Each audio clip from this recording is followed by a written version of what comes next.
I'm going to go to France. I'm going to France, guys. Oh my god. Number 2. Oh my god, that's heavy. Wow. Okay. I made it to the airport. Off we go. I'm starting my trek finally. Bye, mommy.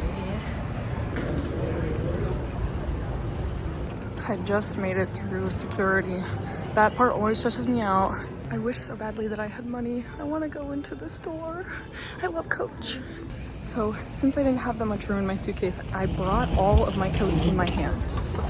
I have 3 coats all in one, and it's the heaviest thing I've ever carried. All right, made it to my gate.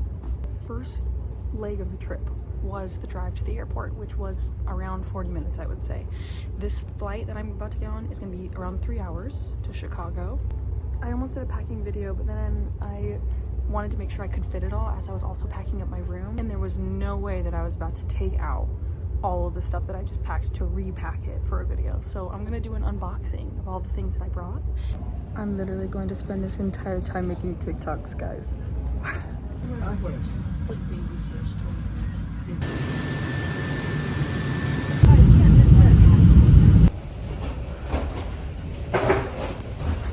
That's crazy.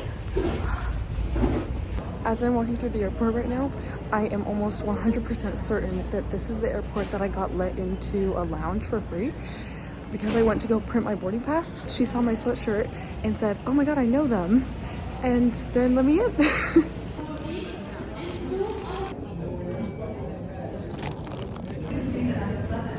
Nobody's here. And there's no sign that says to where I'm going. What is going on? They changed the gate again. This is my airplane food review. I did not wait to eat the bread. This was my beef and mashed potatoes. I liked it, but I don't know, I just got so full. This was disgusting. Some quinoa something rather. This dessert looked really tasty, so I saved it for later in my little pocket. My bangs are crazy right now, like always. In between these 2 clips, very clearly I took a nap, so this is sleepy me taking off all my makeup in the bathroom. That entire flight, I was so stressed out, worried that I wouldn't make my connection because I only have 1 hour. I'm asking everyone if I can pass them in the line for immigration. The girl in front of me, at the very front of the line, she was like, "Where are you going?" And I said, "Paris." And she said, "Oh, me too. You'll make it." And then the worker, she also was like, "What gate are you?" And I told her, and she's like, "Oh yeah, you'll make it. You'll be fine." So I stressed out that whole flight for nothing. And also cut everyone in line. So sorry, anyone. Thank you so much for your kindness. Guys, I'm literally in Paris right now. Yeah, when I'm in Paris. I got it. I was overreacting again. I think that was a total of maybe 15 minutes, and now I'm at the train station and I have to wait like how long? I have to wait a solid amount of time before I even know the gate of my train. But I'm here. I really thought that something would go wrong along the way because I didn't feel prepped. But I'm fine and I'm here. All is well. Yay. Here is where I'm currently posted up. Going through the airport was actually really fun because I know the lay of the land here. And I've sat around for a long time in this airport. I passed by the little area where a guy slept under the chair that I was sitting in, amongst my things. Why did he do that? I don't know. I saw the place where someone attempted to scam me. I love this airport. This next clip is 5 hours later after my trains. I'll give a little update now that I'm standing here alone. I finally got to my last train stop, fully expecting there to be an Uber to drive me the 8 minutes away to where I'm supposed to stay. And unfortunately, there is none. And to walk would be 2 hours somehow. There's literally no one. There's no one. I was just talking to a guy who he was waiting to get on the train. He asked me if I was okay. And I was like, I just don't even know what to do right now.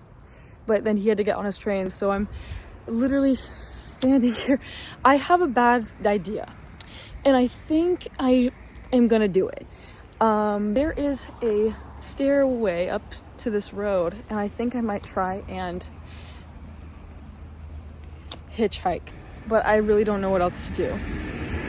I'm uneasy. I'm not worried that I'm not gonna get there, because my other option is to get back on the train and then take a bus, which would add another 40 minutes, and I just really don't want to do that when it's 8 minutes away. Like, it's right here. So I think I'm gonna try. I don't know, man. And it's raining, so my stuff is getting wet. I just feel tired, and I don't want to travel for another 40 minutes, you know? Especially because I don't really know how to use buses, and I'm afraid of that. I feel like I'm more afraid of buses than I am of hitchhiking. So I'm gonna walk up there. Okay, I made it up here. Hopefully a car passes by soon. Maybe that's one. Okay, no one picked me up, but I made it to the next town over. Okay, I have to clarify, at this point, I had gotten to the bus stop and had been sitting there for a solid amount of time, asking everyone around me if I was in the right spot, when the bus was coming. I just could not figure it out from the signs or from online, and everyone I was asking also didn't know. The last bus had left about an hour and a half before I had even gotten to the bus station. So I tried basically every option. I tried Uber, I tried to hitchhike, I tried to take a bus. So my last resort was to message my Airbnb host and ask her to pick me up. I'm only 10 minutes away, so it shouldn't be a problem, but I just feel so silly that I have to rely on my poor Airbnb host to come and get me.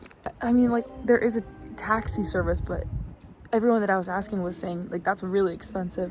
I'm thankfully warm. I have all my coats. Thankfully, I'm not worried. I know I'll get there eventually, even if it means that I have to take a taxi that's gonna be really expensive. Like, I know I'm gonna get there and I'll be fine. It's just, I just feel silly and exhausted. Hopefully she says yes to come and pick me up. I will say my host was kind enough to actually message me and ask me if I was okay and if I've arrived yet. So that was around 20 minutes ago and I just didn't see it. Hopefully she sees my message. It is around 8:30, I think, so it's not too late. I am starting to get cold. Good thing I have hand warmers. I'm so well prepped for this trip though, because I also have a portable charger this time. What a silly predicament to be in. I can't believe I tried to hitchhike. What am I doing? Okay, I messaged my Airbnb host, but they weren't responding for a while, which is totally fine and makes sense. I made a friend on the train on the way over. We were both talking to each other without Google Translate because we wanted to practice being able to communicate, and it was so cool and it was so fun, and she was awesome and amazing. And I got her Instagram, and she also followed up and asked if I had made it, and she was very willing to come and pick me up so that she could drive me to where I needed to be. I'm so grateful. Everyone here is so nice and so willing to help me. And I'm so appreciative of all of the people that were helping me. That's so nice. So, anyway, I was talking to her about it and she was about to hop in her car and come. And then my Airbnb host responded and said that they could come and get me. So I got my trusty hand warmers and I'm making it through, and I'm gonna be there soon. There are so many nice people all over the world. I'm so lucky. I'm so lucky. So, I'll give you a tour of my Airbnb soon. Yes! It's getting colder as the night goes on, and because my shoes have now soaked through a little bit, I feel it in my toes, and I'm wondering if I should stick my hand warmers in there. Do you think they'll fit? I have arrived, and here are my shoes. I want to talk about my friend. This was the first time that I really got to have a long conversation with someone where I had to handle a language barrier. And it was so cool because like I was speaking French and she was speaking English, but we both don't know very much, and so it was just like such a broken conversation, but we were talking about everything. We were talking about cars, we were talking about where we want to live, what job she's applying for. It was awesome. And then the fact that she was kind enough to be willing to go out of her way to come and pick me up from the station just so that I wasn't sitting there cold anymore. Like, I feel like I'm gonna cry again. And my Airbnb hosts, they were willing to come and pick me up, and they came and got me and were the kindest, sweetest people ever. And like, they were funny and interesting, and I'm so excited to spend the next month living in their house. I'm so happy to be in my bed right now though. And I'm ready to sleep, so I might go do that.